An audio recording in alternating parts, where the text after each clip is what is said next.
안녕하세요. 배려사회를 지향하는 안하기 대표 김용숙입니다. 이번 주 셀럽 병사의 비밀, 역시 이찬원 씨 때문에 보게 되는 프로그램이라고 해도 과언이 아닙니다. 이번 주에는 이병철 씨 편이, 이병철 삼성회장 편이 진행이 됐습니다. 이병철 회장은 경영의 신이라는 그러한 찬사를 받는 분입니다. 삼성, 현대전자, SK, LG 등과 함께 대한민국을 경제대국으로 올려놓은 대기업 중에 가장 위에 있는 삼성 회사. 이 회사는 역시 이병철 회장님의 해안, 통찰력이 오늘날 삼성을 세계 최고의 반도체 회사로 키웠다고 볼 수 있습니다. 삼성 반도체가 세계 점유율 1위이고 시가총액 1000조를 만들었다 합니다. 지금 삼성 주가가 많이 오르니까 시가총액 1000조입니다. 대한민국에서 1000조 시가총액 회사가 나온 것입니다. 이렇듯 이병철 회장님이 경영의 신이라는 평가를 받은 것은, 물론 이병철 회장님은 일본 와세다 대학으로 유학을 떠났다가 몸이 시원찮아서 한국으로 다시 돌아왔습니다. 이 마산이죠. 마산 정미소를 차렸습니다. 1936년대니까 마산 사투리가 나오자 이찬원 씨가 물 만났다는 듯 그 대본을 이병철 회장님의 어투로 읽어 내려갔습니다. 모방을 한 거죠. 모창이라고 그러나 뭐라 그러나. 어쨌든 이병철 회장이 각기병에 걸려서 귀국을 할 수밖에 없습니다. 그때는 각기병에 걸리는 사람들이 많습니다. 각기병은 영양실조라고 보는 것이 맞을 것 같습니다. 이렇게 돌아와서 그냥 할 일도 없고 그러니까 아마 와신상담 끝에 박탈감에 노름도 또 시작했다 그럽니다. 근데 아버지가 종잣돈으로 정미소를 주셔서 정미소를 차렸는데 쌀값이 폭락하는 바람에 큰 실패를 했다 그럽니다. 그런데 이때부터 이병철 회장님의 실력이 발휘합니다. 이렇게 쌀이 떨어지니까 누구나 다 쌀을 내다 팔 때 이병철 회장은 그 쌀을 사들여서 손해를 보면서 남 따라서 손해를 보고 판 게 아니라 오히려 쌀을 거꾸로 매입을 해서 마산 땅을 싹쓸이해서 그 땅을 살 만큼 이런 남들과 다른 방식으로 경영의 신이죠. 그래서 마산 땅을 사들이면서 이병철 회장님의 그 경영의 능력이 발휘되기 시작했던 것이죠. 이병철 회장은 40년 동안 하루도 빼놓지 않고 하는 일이 있다 그럽니다. 맨 아침에 냉온욕을 30분씩 꼭 한다 그럽니다. 그것은 강한 정신력을 키우기 위해서 하루도 빠지지 않고 찬물에다 냉탕 목욕을 하는 것은 본인의 정신력을 키우기 위해서라 합니다. 그런데 시간, 온도도 칼같이 지킨다 그럽니다. 30분, 15분 그 온도, 시간까지 칼같이 지키는 그런 분이라 그럽니다. 자기 관리에 엄격한 분이죠. 뿐만 아니라 이병철 회장님은 메모광이라 그럽니다. 책도 열심히 보고 책을 보면 반드시 메모를 한다 그럽니다. 그러면서 이병철 회장님은 운도 있어야 되지만 기다리는 근육, 참을 줄 아는 그런 근육이 반드시 필요하다 그러면서 삼성 10계명까지 본인이 만들어서 다 우리가 일반적으로 알 수 있는 그런 내용들이지만 그것을 지키는 것이 중요한 것이죠. 어쨌든 삼성은 돌다리도 두들겨보고 걷는다. 현대는 그냥 걷는다. 강을 건널 때 그냥 걷는다. 대우는 따라서 걷는다.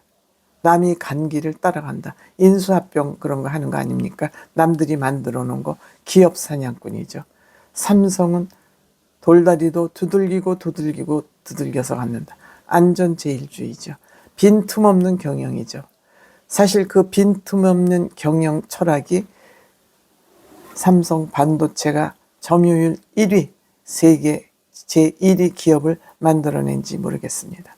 또한 이병철 회장님은 예전부터 유명합니다. 직원을 뽑을 때 관상가, 사주를 보고 뽑았다는 얘기도 있었습니다. 인성 근본이 돼야지 무슨 일이든지 제대로 한다. 눈빛, 낯빛을 다 보고 학벌보다는 자세나 태도를 더 중요하게 본다. 사람을 쓸 때도 의심을 하면 쓰지 않고 사람을 한번 썼으면 무조건 믿는다. 이런 본인의 철학이 확실한 분입니다. 골프를 너무너무 좋아해서 홀 인원을 3번이나 했다고 합니다. 그리고 이 골프를 칠 때도 골프를 치면서 사람을 판단하기 위해서 골프를 치신다고 합니다.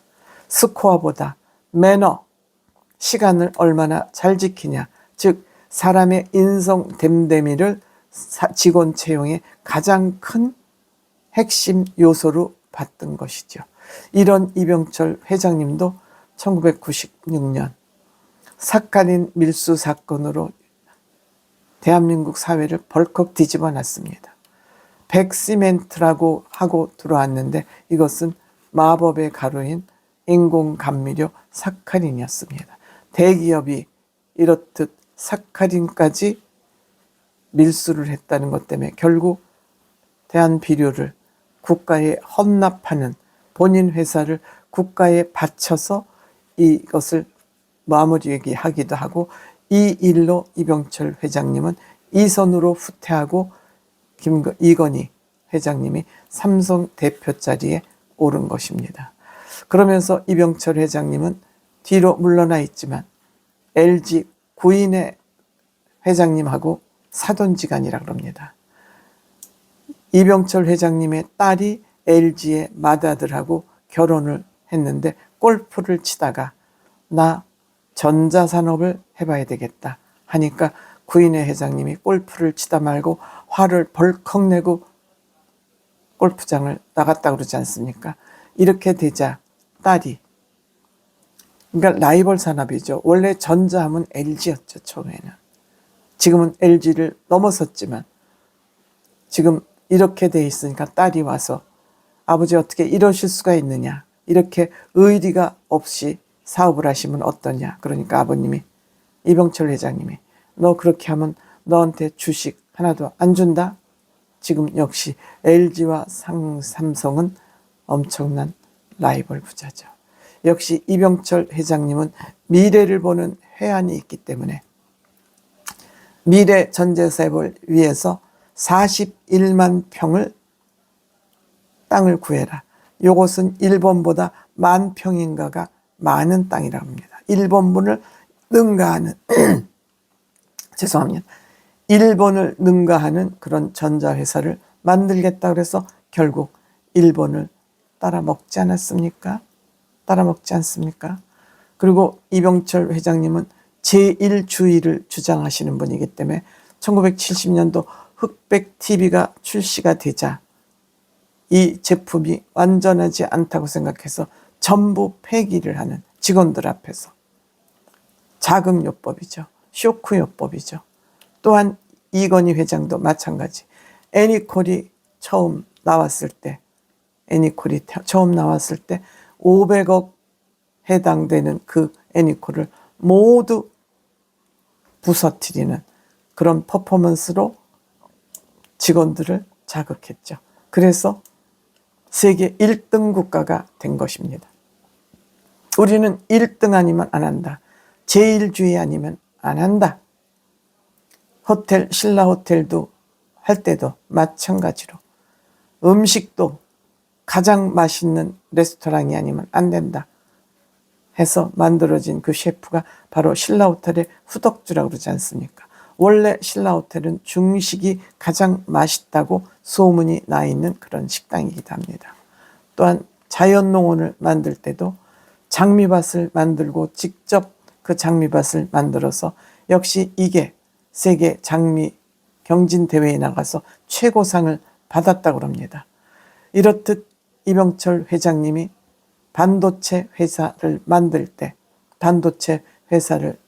때 실리콘밸리에 가서 쇼크를 받고 오셔서 만드는데 고부가가치 제품을 만들지 않으면 미래 먹거리 산업이 안 되기 때문에 한국에 오자마자 직원들에게 64 디램을 만들기 위해서 64kg 행군을 시켰다고 합니다.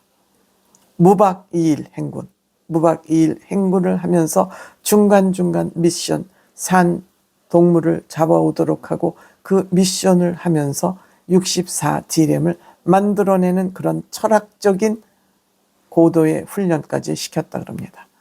전 직원을 연구원화해야 된다. 전 직원을 연구화해야 이 삼성이 제일 가는 반도체 회사가 될 수 있다. 그래서 기흥에 5만 평 땅을 급히 매입을 하고 6개월 만에, 적어도 6년 이상 걸려야 될 공장을 6개월 만에 완성을 했고, 공장을 완성했는데 진입차 아스팔트가 깔려 있지 않아서 반도체 기계는 민감하기 때문에 이것을 12시간 만에 도로 포장을 완성을 했다고 합니다. 이렇듯 경영의 신 이병철 회장님이 계셨기에 대한민국이 세계 제1의 반도체 점유율 1위 국을 만들었다. 정말 정주영 회장님도 그렇고 이병철 회장님도 그렇고 신화적인 존재들입니다. 그분들이 계셨기 때문에 우리들이 이렇게 배 두들기면서 편안히 먹고 살 수 있게 된 것이죠.